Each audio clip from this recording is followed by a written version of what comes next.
Alors dans cette vidéo, je vais résoudre l'exercice I3 du TP Info 8.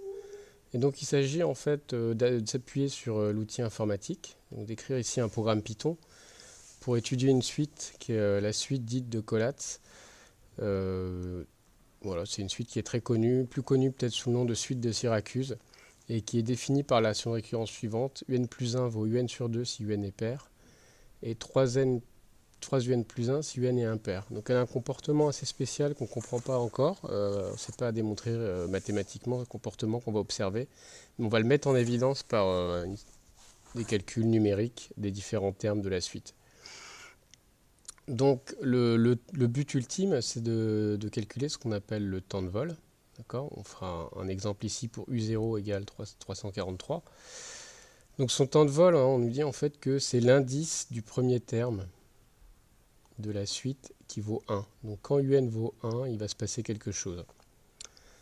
Pour faire cette étude, on va découper le problème en différents morceaux. Donc on va écrire des sous-fonctions. Donc une qui s'appelle récurrence Collatz qui calcule un plus 1 connaissant un. Une autre qui calcule le temps de vol. Et une autre qu'on va appeler liste suite qui va calculer en fait tous les termes, tous les n premiers termes où n va être un argument de la fonction. Et le but c'est de la tracer pour observer son comportement. On pourrait aussi tout simplement imprimer les termes de la liste, mais c'est quand même plus visuel de tracer. Voilà, donc on va commencer par écrire la fonction récurrence Collatz, et donc tout simplement ça va être fondé sur la définition, on va juste traduire la définition. On voit ici que dans la fonction il va y avoir un if, puisqu'il y a deux valeurs possibles à renvoyer suivant la parité de un. Alors allons-y. Donc le nom est imposé de la fonction, donc j'appelle ça récurrence Collatz. Et donc ça prend un terme que je vais appeler précédent, donc c'est un. Et ça va renvoyer le terme suivant que je vais appeler suivant, d'accord? Donc ça c'est un et un plus 1. Et donc que vaut suivant? Donc par exemple suivant, je peux éventuellement l'initialiser à 0. C'est pas quelque chose qu'on est obligé de faire dans Python, mais ça permet de jouer le rôle de la déclaration qu'on retrouve souvent dans d'autres langages. Donc là, je suis obligé de l'accompagner d'une initialisation, et on fait souvent initialiser la variable à 0. Et ensuite, d'après la définition, il faut simplement que je calcule différemment un plus 1 suivant la parité de un. Donc il faut que je teste la parité de un avec un if. Donc on va faire if. Donc la parité, comment on teste la parité? D'accord? Vous mettez une pause, vous réfléchissez. D'accord, donc en fait la parité c'est la divisibilité par 2. Donc la divisibilité par 2, on peut tester si le reste de un par de un, donc c'est précédent, par la division par 2, division entière, est-ce que ça vaut 0? Donc si ça vaut 0, à ce moment-là, suivant, je vais lui affecter la valeur.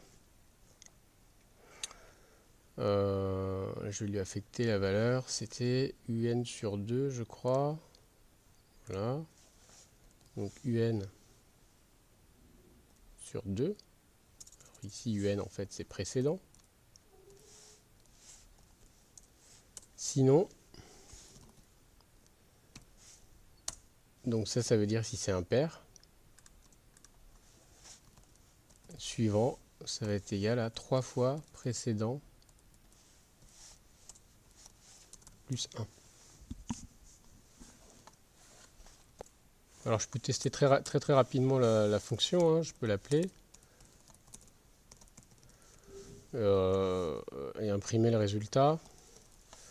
Donc je peux l'appeler pour un terme pair et un terme impair pour voir si c'est cohérent. Donc si je l'appelle par exemple avec un premier terme qui est 2. Alors j'ai mal tapé le nom de la fonction. Ok. Donc il y a un problème avec un R. Il y a un seul C à récurrence. Et 2 R.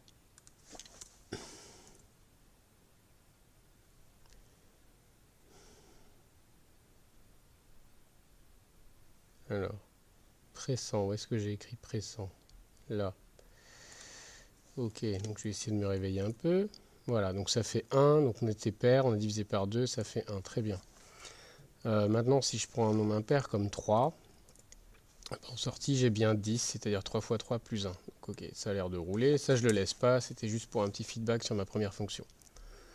Ensuite, on va me demander d'écrire une fonction qui calcule le temps de vol. Et ben en fait là, il va falloir faire une boucle. Hein. Il va falloir faire une boucle puisqu'on va calculer les termes de façon itérative. Un plus 1 égale soit un sur 2, soit 3 un plus 1. Et ainsi de suite, jusqu'à quoi? Jusqu'à ce qu'on arrive à un terme égal 1. Et à ce moment-là, on arrive de calculer et on va renvoyer l'indice. Alors comment on va faire ça? Il va nous falloir une boucle. Alors on va appeler ça donc def. Alors quel est le nom de la fonction? La fonction c'est vol. Ça prend en argument. Qu'est-ce que ça prend en argument? Bah, a priori, rien du tout. Il n'y a pas besoin d'argument. C'est une fonction qui va calculer un temps de vol qui est propre à la suite. Et par contre, ça va renvoyer un certain indice que je vais appeler par exemple i. D'accord? Donc i, c'est le premier indice pour lequel bon, je vais vous l'écrire là, hein, d'accord. Faut pas commenter comme ça, hein, mais là j'écris comme c'est une vidéo pédagogique. Je vous mets des commentaires qui est à votre destination. Donc i, c'est l'indice correspondant au temps de vol.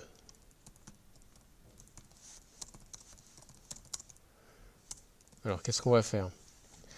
On va faire une boucle. Et la boucle, elle va porter sur une certaine valeur courante que je vais appeler u. D'accord? Parce que u, ça ressemble à un. Je vais appeler u. Et u, tant que u n'est pas égal à 1, je vais continuer. D'accord? Je m'arrête quand u égale 1. Donc la condition dans votre while, la condition pour continuer, c'est la négation de la condition pour s'arrêter. Donc tant que u est différent de 1, qu'est-ce que je vais faire? Bah, il faut que je calcule la prochaine valeur de u. Et la prochaine valeur de u, c'est quoi? La nouvelle valeur de u, c'est l'ancienne valeur de u auquel on appliquait la relation de récurrence. Et la relation de récurrence s'appelle récurrence Collatz. Donc j'applique ça. D'accord? Donc ça, ce terme-là, il me calcule un plus 1, donc le terme qui suit u. Et bah, la nouvelle valeur de u, eh ben, c'est un plus 1. Tout simplement, hein. U devient un plus 1. Et on fait le calcul itérativement comme ça. Alors, il faut que je définisse la première valeur de u. Et en fait, c'est là que finalement, je vais avoir besoin d'un argument. C'est-à-dire que dans la suite, il n'est pas spécifié la première valeur u0. Donc, on va mettre ça en argument de la fonction. D'accord? Puisque le temps de vol, a priori, on pourra faire quelques essais, il va dépendre de l'argument de u égale 0, la valeur du premier terme de la suite. On fait ça. Alors, est-ce qu'on a fini? Si on fait ça très bien, on a une boucle qui va s'arrêter une fois que u atteint la valeur 1, si jamais il l'atteint, mais on va espérer qu'il l'atteigne. Et après, on renvoie i, mais i pour l'instant, c'est pas défini. Alors, i c'est quoi? I c'est l'indice. Ça va être l'indice du dernier terme. Comment on peut faire pour trouver ça? Bah, on peut démarrer à 0, d'accord? I égale 0 parce que u égale u0. Donc pour l'instant, l'indice c'est i0. Et à chaque fois qu'on va appliquer la relation de récurrence, il va falloir incrémenter i d'une unité. Donc on va faire i égale i plus 1. Donc là, l'indice en fait qui correspond au temps de vol, ça correspond au nombre d'itérations qu'on aura réalisées dans la boucle while. Ok, on peut tester cette fonction. Donc on va imprimer le temps de vol pour une valeur un peu quelconque de u0. Je sais pas, on pourrait prendre par exemple 10. Voilà, donc ça me renvoie à 6. Donc ça veut dire qu'à partir de u6, u6 vaut 1, a priori. Hein. Je peux le faire pour... tiens, on pourrait tester 1. On pourrait tester 1. Qu'est-ce qui va se passer si on met 1? Bah, ça veut dire u0 égale 1.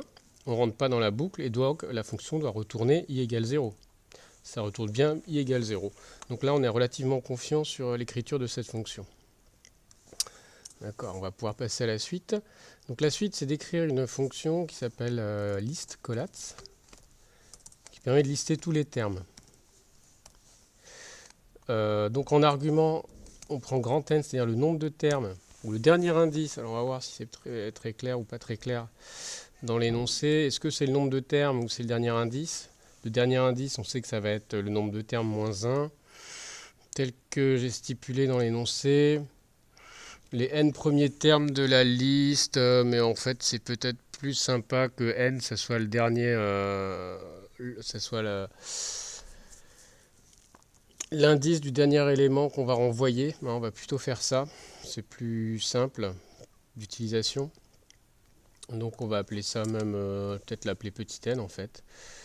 Je peux le mettre ici. Donc petit n. Donc si je fais, alors là je fais pas de docstring dans les fonctions. Je fais pas de docstring parce que ça me prend du temps, mais il faudrait en faire quand même.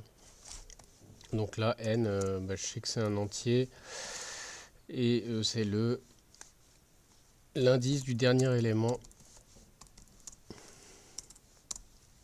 présent dans la liste. Ok. Alors donc cette fonction, qu'est-ce qu'elle renvoie? Là on commence tout, elle renvoie une liste. Donc que je vais appeler L. Je peux écrire ici L, liste des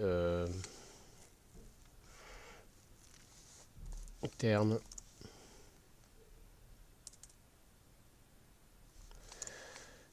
UN de la suite. Alors on va parler plutôt UI, parce que UN c'est le dernier indice, de U0 à UN, d'accord? Où N c'est spécifié au-dessus. Donc voilà, alors vous vous souvenez en fait la façon dont j'écris la fonction, là je ne l'ai pas dit pour les autres, je vais réinsister ici. La façon dont j'écris cette fonction, c'est je fais une spécification minimale de l'algorithme avant de commencer à écrire, à l'implémenter en fait. Là j'ai rien implémenté, j'ai simplement dit voilà, j'ai une fonction qui liste, qui renvoie la liste des différents termes de la suite de Collatz, des termes successifs. Donc ça c'est assez explicite dans le nom de la fonction. Donc là, le nom de la fonction me dit ce que fait l'algorithme. N, c'est le dernier terme, c'est l'indice du dernier terme que je vais renvoyer. Donc N, c'est l'entrée. Ici, l'argument, c'est l'entrée de l'algorithme. Et après return, L, c'est ce qui est renvoyé. Donc là, c'est la liste des termes de U0 à UN. Voilà. On commence toujours par ça. Ça clarifie bien les choses. Qu'est-ce que fait l'algorithme? Avant d'implémenter, il faut savoir ce qu'il doit faire, avec quelle entrée, pour quelle sortie. Maintenant, on va écrire l'algorithme. Donc là, c'est relativement simple, c'est pas très différent finalement de récurrence Collatz, qui est calculée à partir de UN plus 1. Là, il va falloir faire ça un certain nombre de fois, tout simplement. Donc, on va s'appuyer, on va pouvoir appeler cette fonction. Hein. On sait déjà calculer UN en fonction du UN plus 1. Donc, on appellera cette fonction. On va commencer par une liste vide. Donc la liste où je peux la commencer à U0. Alors d'ailleurs en fait, il faudrait mettre en argument en plus de N U0. Parce que c'est pareil, c'est quelque chose qui n'est pas défini dans la suite. Donc je peux commencer à U0. C'est que L contient U0. Voilà. Et donc on va falloir calculer les différents termes jusqu'à ce que on arrive à l'indice N. Donc là, comme on sait quand est-ce qu'on va s'arrêter, il faut simplement un compteur.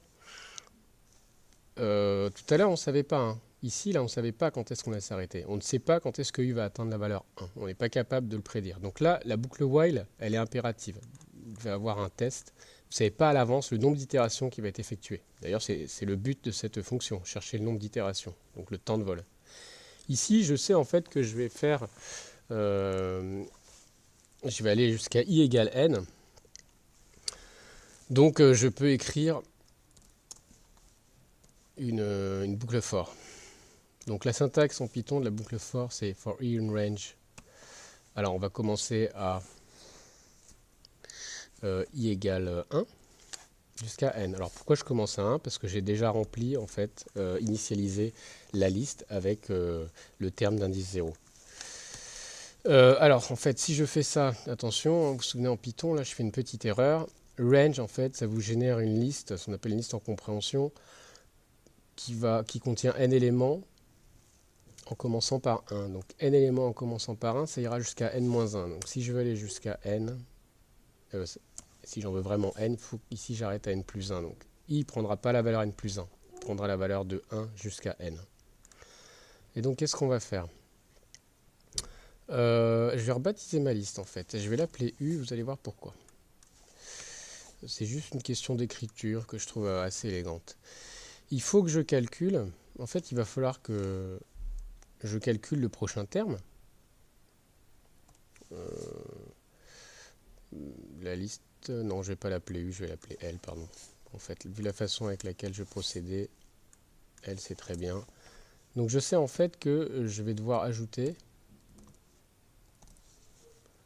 un certain terme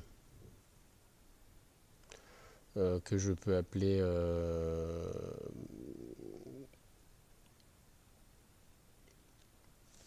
non, U c'est bien. Ok.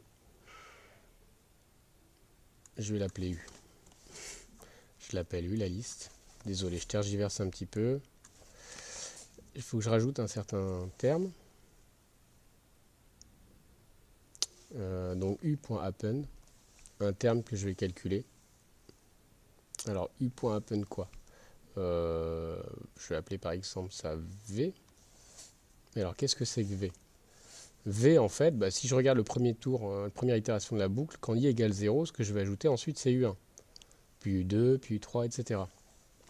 Donc ce que je dois faire c'est V, c'est le terme suivant, et le terme suivant, il m'est calculé par la fonction récurrence. Donc là je vais mettre U indice 0, d'accord? Ça c'est U0. Ça, je l'écris pour l'instant pas de façon générale. Si je veux U1, U1 c'est donné par récurrence U0. U crochet 0, il se trouve que c'est U0 justement. D'accord? Si je voulais avoir U2 en fonction de U1, ben, ici il faudrait que je mette un 1, etc. Et en fait, il faut que je mette un I. Et on va commencer finalement à 0.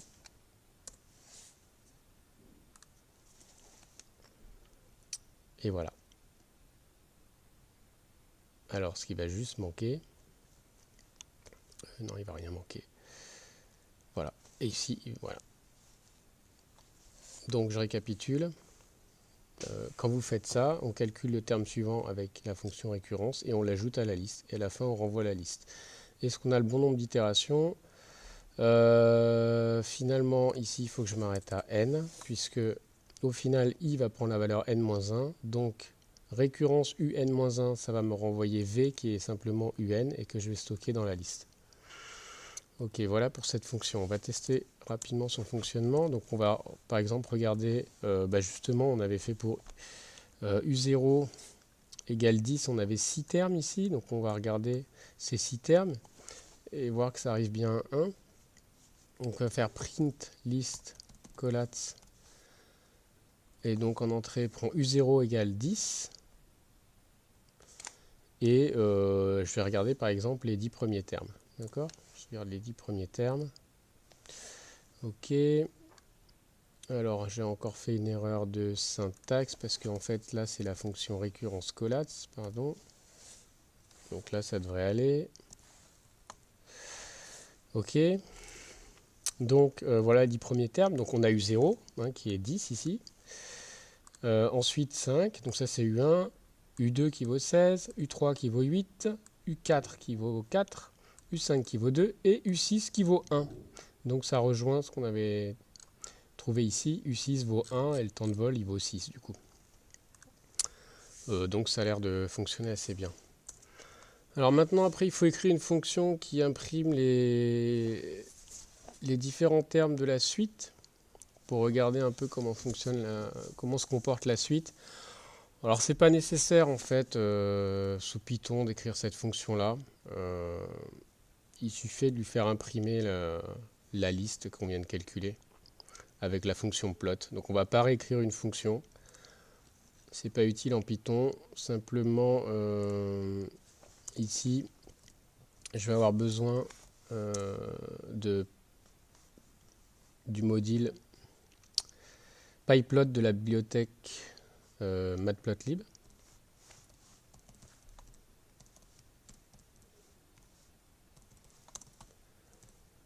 Pour réaliser le graphe. Donc là on va faire un graphe, ça je peux l'enlever. Donc du coup on peut passer directement aux questions suivantes, hein. Et on va calculer pour U0 égale 343, on va tracer le graphe de Collatz et ensuite on va regarder ce qui se passe un peu plus finement. Donc on va définir U0 égale 343 et on va définir on va aller jusqu'au temps de vol. Donc je vais appeler grand N le dernier indice, hein, ici quand je vais appeler la liste. En fait je vais appeler la fonction qui s'appelait vol Collatz, je crois. Donc ça va contenir le dernier indice, c'est-à-dire l'indice pour lequel la suite prend le terme de la suite prend la valeur 1. Et je l'appelle pour U0 égale 343.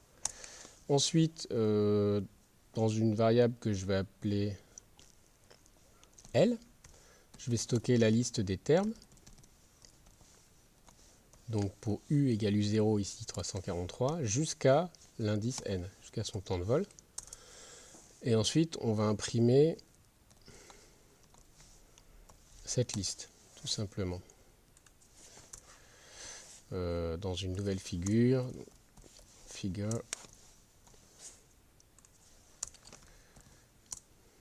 Voilà.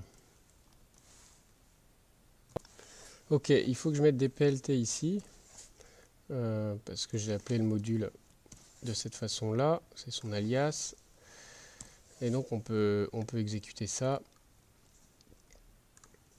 Et donc voilà ce qui ressort, si je le mets en plein écran. Donc c'est joli. Alors on voit que les variations, elles sont un peu erratiques, hein, de la fonction. Ce que je vais faire peut-être, c'est refaire un graphe, mais en précisant que on va regarder mettre par des points plutôt que par des segments. On va aussi indiquer les points correspondant aux différents termes. Donc ça devrait être peut-être plus clair comme ça. Non plus, on va remettre quand même des segments. Ok, voilà, comme ça c'est pas mal. Voilà, on voit qu'elle prend des valeurs jusqu'à quasiment 9000, 9500. Et on voit qu'à la fin elle décroît. Et normalement ici, le dernier terme, il devrait être égal à 1.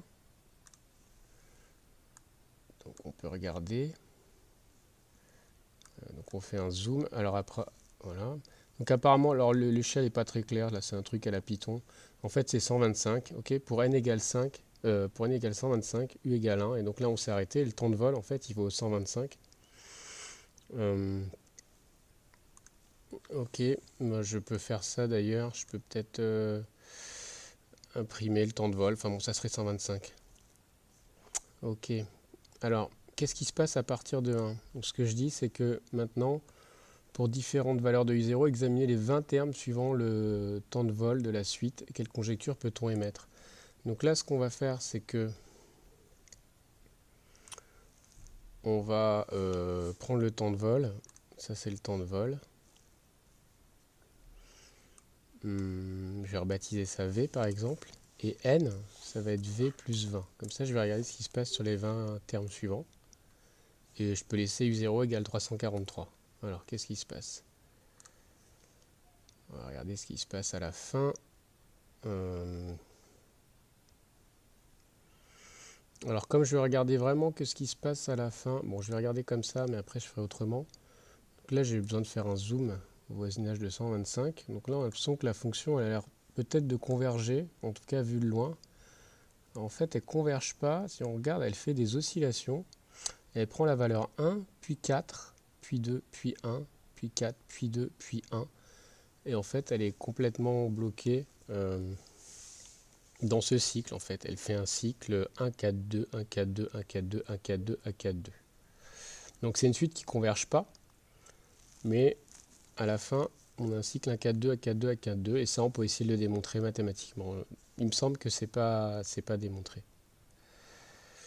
Ok. Alors on va essayer pour d'autres temps de vol, parce qu'on peut se dire que c'est peut-être dû à la valeur de U0. Alors ce que je vais faire, c'est que je vais appeler petit n. Je vais en fait mettre en abscisse uniquement, et je vais aller de V à n plus 1. Donc comme ça, je vais regarder juste les termes, quand je vais faire le graphe. Je vais regarder simplement les termes entre le temps de vol et le temps de vol plus 20 en indice. Et je vais changer, je vais prendre la valeur 10 par exemple ici. Alors, n is not defined.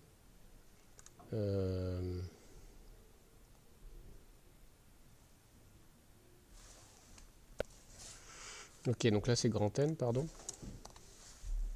On y va.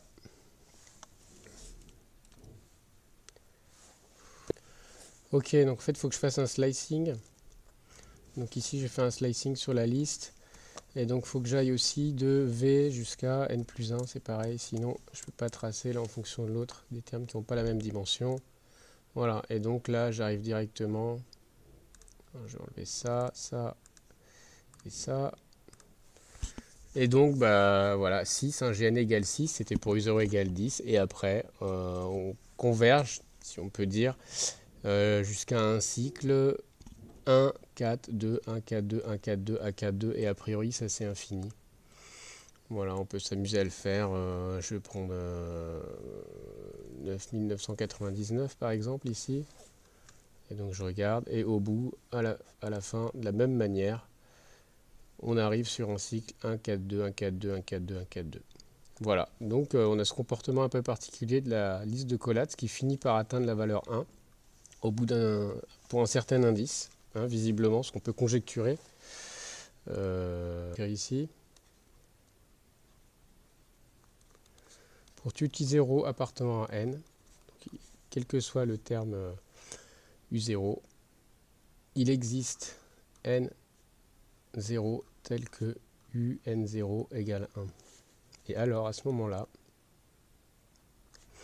on va avoir UN0, pardon, je vais mettre d'abord pour tout k, quelle que soit la valeur de k, UN0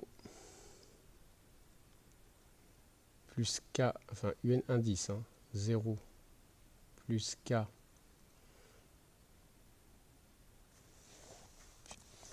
Ok, on va pouvoir faire une conjecture que je vais écrire ici, à partir de cette étude. Et donc la conjecture, c'est la suivante. Quel que soit U0 appartenant à n, donc le terme initial, il va exister N0 appartenant à n, tel que U indice N0 égale 1. Alors, à ce moment-là, on va avoir, pour tout k appartenant à n, U indice N0 plus 3k égale 1. U indice N0 plus 3k plus 1 égale 2.